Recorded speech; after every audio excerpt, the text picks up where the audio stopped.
Hey, we're going. Hey, welcome back to Grit Gym. We don't have the mics today. Sorry, guys. Let me know if the volume is coming through. But today is all about the numbers. Today is usually the Eric and Adam show. I'm sorry to disappoint, but Eric's on vacation, so you guys are stuck with me. Anyway, today, the Thursdays have basically become how do you get strong days. And so today I'm going to go strictly by the numbers. I've gotten a lot of questions on this recently on how we do it, but also how it should be done. And the thing is, like, before even starting, there's two ways to look at this information. Really, anytime that you get information, there's I find in my case anyway, and I know from my own experience that I've had to catch myself doing this in the past, but people ingest information in two ways. They ingest information and I want to learn, I want to get more of that thing. And then people also ingest information to try to argue with it. So two different ways to look at information. I encourage you to try to look at this from a standpoint of what can I learn, not what can I argue with, because I don't really give a shit about your arguments. They're like trying to prove me wrong is about as fun as hemorrhoids. So anyway, this is by the numbers, how we actually do it at Grit Gym. And a lot of people, like, do you have to have percentages? I don't think so. I really don't. We use percentages at Grit Gym. I don't think that you have to use percentages. And the reason for that is your body just changes so much from day to day that you don't really know what you're showing up with. You don't know what your readiness is. And we're trying to put more science behind that. There's all kinds of, there's heart rate variability. We've done the tap test. We've done a jump test. We've done a gripometer.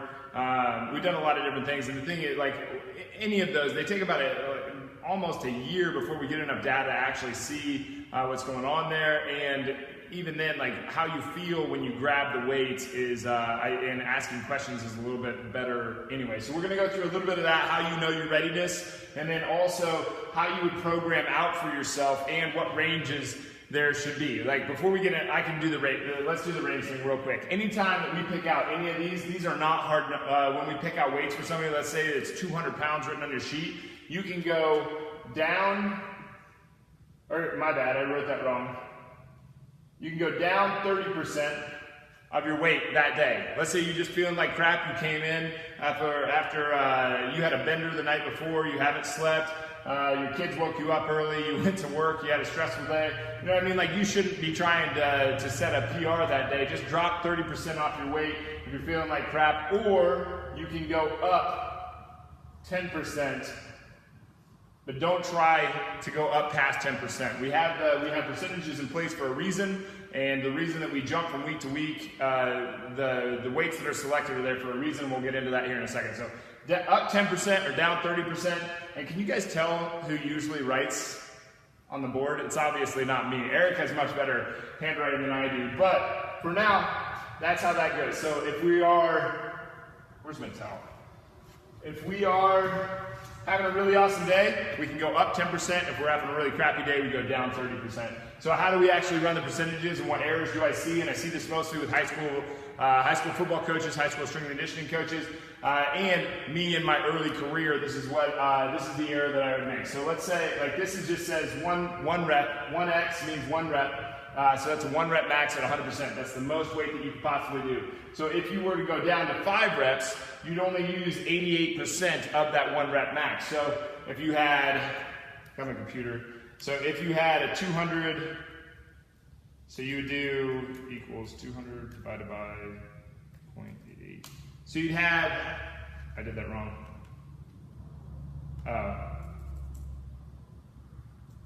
Times 0.88.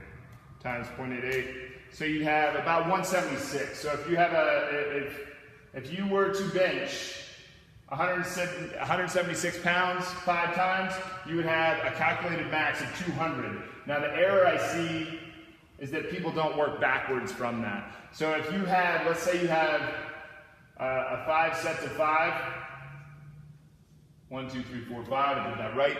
Okay, and we're working off of, let's say that we do have a 200 rep or a 200 pound max. So they did 175 times 5 on their last sheet, and they got that easy, so you know that they got a little bit more in the tank. Well, 175 times 5, so we would take 175 divided by 88%. That would give us divided by 88% will give us approximately 200 pounds. So we're going to use the 200-pound max on a 5x5. On a 5x5, like this could be squats, bench, deadlift, it doesn't really matter, it's conceptual. So we have 5 sets, these are your sets, and each one of them is 5 reps. So what should the reps, and then what should the prescribed weight be? So we would say, like this depends. Are we week 1, are we week 2, or week 3? Let's go back a little bit. So week 1, let's do 1, 2, let's make this week 3, and let's make this week 4, all right? So this is 1, week 2, week 3, week 4, week 4. I always like to work backwards in these things. I always work backwards. So I start,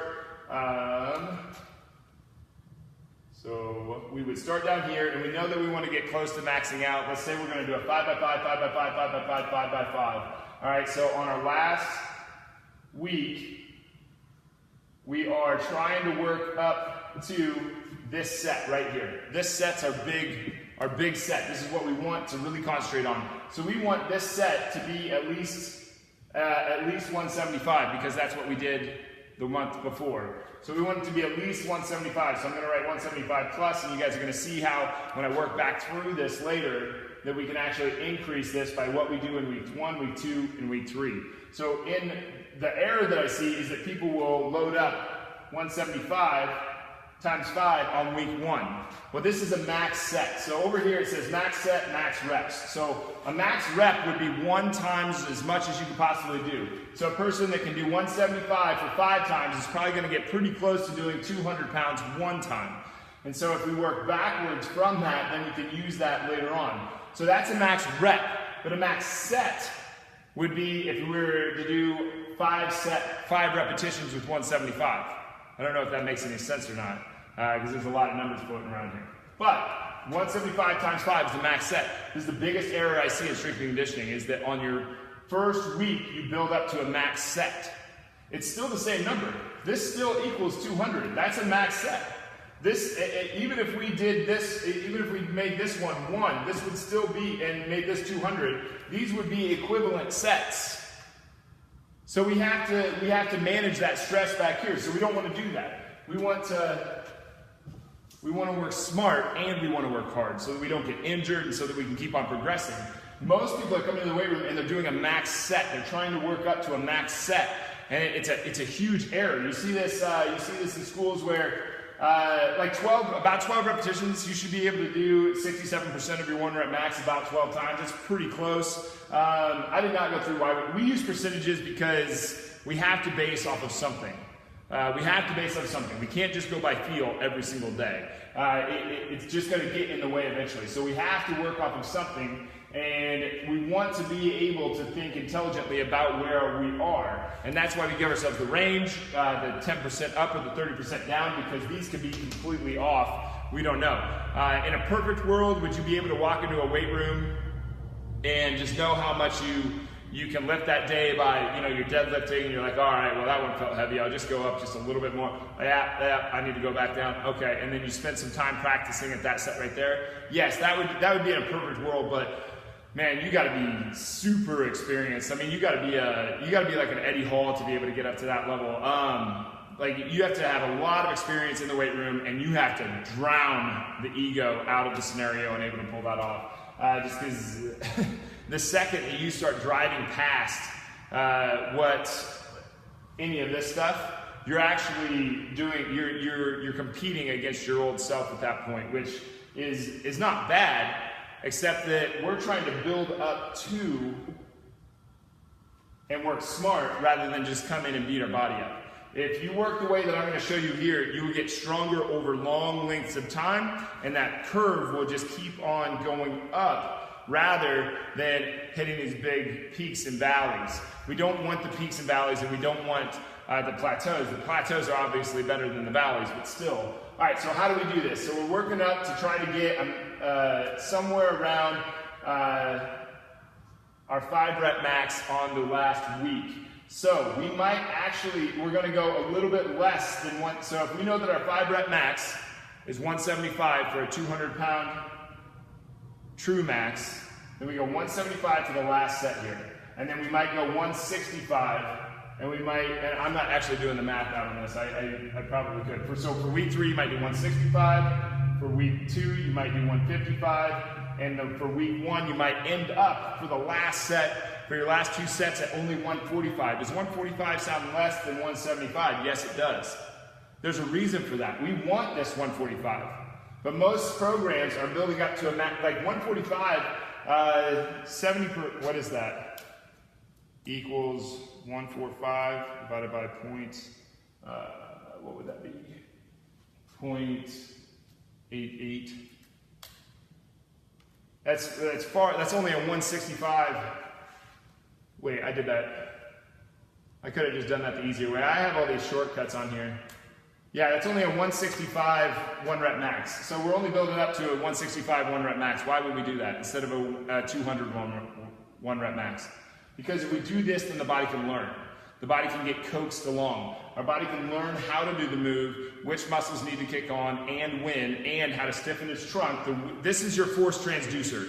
This is the transduction of strength applied to the ground. When you throw your arm forward when you run, you're also driving weight into the ground on this side. So it's 2 opposing forces done in little tiny, oh my God, like torque over and over and over again. But this part has the more stiffness this part can provide, the more force you can apply into the ground because you get more out of this arm swing and more out of this hip. But this is the force transducer. So you have to build timing here, timing here, timing here, timing with your grip to be able to lift more down here. So let's say that we're doing a deadlift here and we're building up to this 1 rep max. All right, so your last week, yeah, it's perfectly fine to pull 175 for 5 and maybe even make it a 5 plus. This is, maybe I'm skipping ahead here, but does everybody understand that? You don't want to do a max set every single week. It doesn't end up being a heavier weight down here. You don't end up with a heavier 200-pound total because you got to 1 rep of 200. You're still at just 1 rep of 200. If you back off and you go to 145, 155, 165, and then end up maxing out with a 175, 5 plus on your last week, then you end up with a higher total. Because you're now 175, let's say you got 175 for 7. 175 for 7 reps is not 200 pounds. That's 213.4 pounds. All right, because 7 reps is about 82%. It's somewhere in between 88 and 79, about 82% of your 1 rep max. So that's what you want to do. I hope that makes sense. Anyway, so instead of a 200 rep max, now he's got a 213 pound calculated max. I don't know, this could be falling on deaf ears, you guys can let me know. But the other mistake that I see is not working up to a repetition max. They don't do that. So they've got 200 pounds for a true 1 rep max. A true 1 RM is 200. If he was to do just 1, which is really dumb, by the way.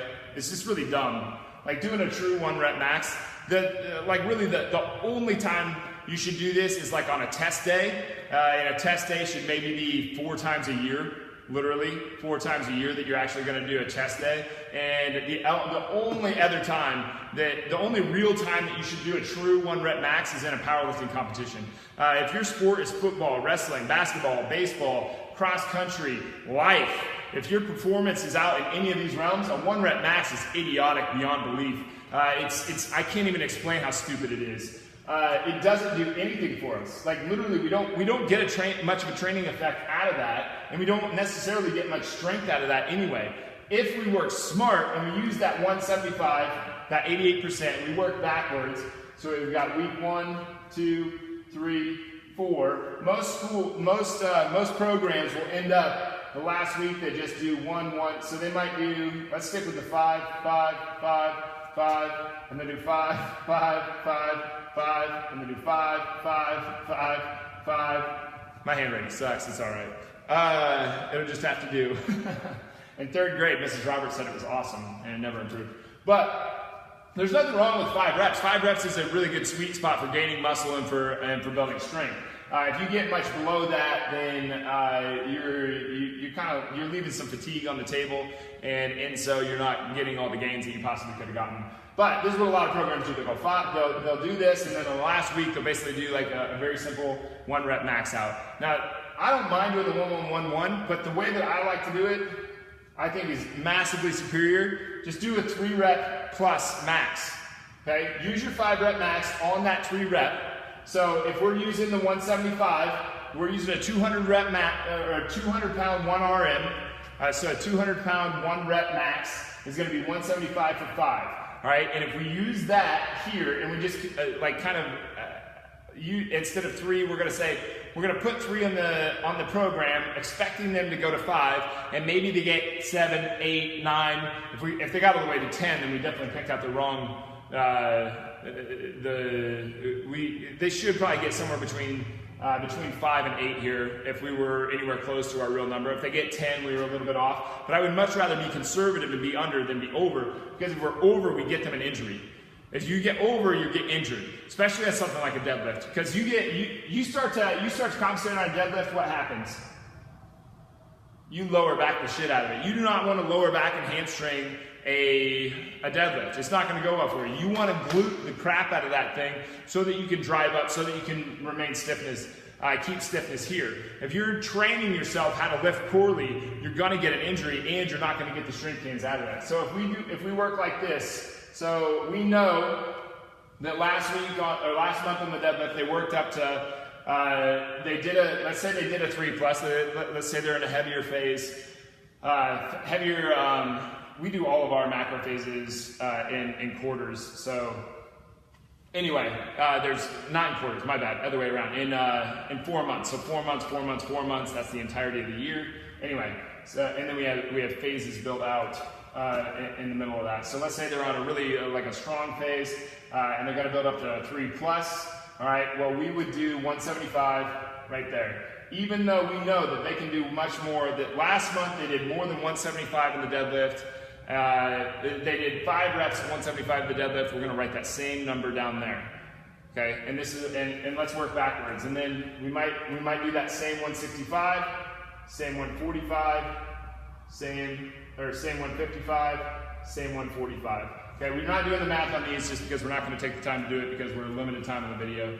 But all right, so it's 175 for 3, even though we know that they're probably going to hit above 5. So let's say that so instead of just hitting a 1, instead of like the way that everybody else does it, they try to go, 135, 185, 195, 205. Because they could probably hit 205 for 1. They probably really can. If they can get a 175 for 5 last month, and then they go through this whole thing, they can probably get 205 for 1. But just like we just said, doing a true 1 rep max is dumb. It's idiotic. It is a huge, there's a very low, extremely low return on investment. The risk is high, the return is low. So why would we do it? I want to do something where the risk is really low and the return is really high. If I'm the coach, I want the risk to be really low and the return to be really high. I do not want to take the chance. And this comes from someone that has an insane level of risk tolerance. I just throw it, put it on red, let's roll. But, so we're at 3, they'll probably get somewhere around 8. Now if we do an 8 rep max, just like we did before, I don't remember, we did a 7 rep max, didn't we? So 175, that's a 221 and a half. So times 8, that equals 221.5 pounds for a calculated max. Now is this absolute accurate to their 1 rep max? No, not at all. But did it keep them safe? Yes. Did they get stronger? Yeah, they did more reps than they did the month before. They did 175 the month before, now they did 8. Or they did 5 reps of 175 the month before, now they did 8. Are they stronger? Yes, they are stronger. Did they get more out of it? Yes, they got more out of it. Is the training effect higher? Yes, he got 8 reps, not 3 reps, not 5 reps. Now he built a little bit more fatigue. Is he going to take longer to recover from this? He will take just as much time to recover from this max out as he would if we would have just done 1, 1, 1, 1, 1 and build up to 205. And then we would have ended at 205 because he would have been worn out instead of getting to 221. It's just a matter of keeping this low so that you can win out here. We want to win on week 4. We want to keep this smart. We don't want to max out early and lose all of our stuff. A lot of coaches call it blowing your wad. You blow your wad up here, you don't get to have fun over here. But if you keep this low, then you win out here. If you max out every single day, then you lose out. All right. The last thing that we're going to go over. I saw this rep scheme the other day. They had 12, 8, 6, 4, 2, and and the first set, so they had 12 reps. 8 reps, 6 reps, 4 reps, 2 reps. This is a high school program that they were going to do with the whole high school. And 1, 2, 3, 4, 5. Yeah, I did it right. All right, so they had 5 reps. They had 5 sets. Okay, there's a few things wrong with this just fundamentally before we even jump into it. But let's jump into the biggest thing of it. The first set that they wanted to do was a 12 rep set with 70% of 1 rep max, of their 1 rep max. So if we're doing that with this 200 pounder, so we got 200 pounds, that's going to be a true 12 rep. They're going to be able to do about 135 pounds on that. If they can do 175 for 5, they'll be able to do about 135 for 12. Now, if you do the math real quick, 70% of 200 pounds is not 135. Let's do it real quick. Equals 200 times 0.7. It's 140. It's 140. All right, so you got 12 reps. So if he does it, so the point is, so it's 140. So 12, or whoops, we're not even doing 12. We're doing 70% of 200 pounds equals 140 pounds. Now, if your 12 rep max is 135, and they're asking you to do 70% for that set, and 70% of 200 is 140, that is above a max set. Remember, a max set is the heaviest amount, or the most reps that you can do with a certain amount of weight. This 70% of the 1 rep max for 12 reps is higher than that person is actually set. So this means this was supposed to be a warm-up set in their program. This means that warm-up set was a max-out set. It was actually heavier than that. This is a huge error. They're getting someone injured on the first set of their program, of the first set of the first workout, of their first day, of their first week of that workout. That's insane. This is the insanity of the strength world. This is why everybody gets hurt. Besides the fact that exercise prescription is garbage on almost all programs, and they're doing all these crazy, like overly innovative, ridiculous things, this concept that cannot be grasped by the fitness industry is ruining people. It's ruining their spines, it's ruining their joints, it's ruining their health, it's taking away from their life. This is a terrible, terrible, terrible thing. And high school kids can kind of get away with it because they heal so damn fast. But you're taking away from their performance in the sport that they love. You're taking away from their future health. You are literally putting expenses on them. You're putting them in debt for the rest of their lives because the strength coach can't figure out how to do math. All right. So the other thing that is fundamentally wrong with this: 12 reps get you tired, and then 8 reps get you more tired. 2 reps get you more tired. To the point that how are you actually going to be able to pull off what this program wanted? A 90, I know that it was above 90%. I don't remember what it was, but they wanted for their last set to be above 2 reps to be above 90%. Now that might not be a bad thing, depending, but I still think like you get above 90%, and you're asking for trouble. You should stay somewhere between 60 and 88%. It's going to be your sweet spot for almost the entirety of your training. Almost the entirety of your training, you will barely ever get up above 90 pounds. Or 90% of your 1 rep max. Because you got to think of this thing as a practicing. But I saw this on somebody's program. I thought, let's make a video. Let's actually do some numbers out. So what would happen? We got a little bit more time, so. So what would happen if someone came in and they did 135, so they had a plate on each side for 10 reps, what would that equal? Well, we can do it really quick. We know that 10 reps is 73% of 1 rep max. So you would take 135 and you take that divided by that. So you do 10 reps, 135, which would give us 184.9, which is just basically a 185. So we'd have 185 for 1 rep max. Now, the further you get away from 135 from a true 1, the less these percentages actually work out. So let's say the next month they're doing deadlifts again. We know that we were off on our program, so we have them at 185 as their 1 rep max.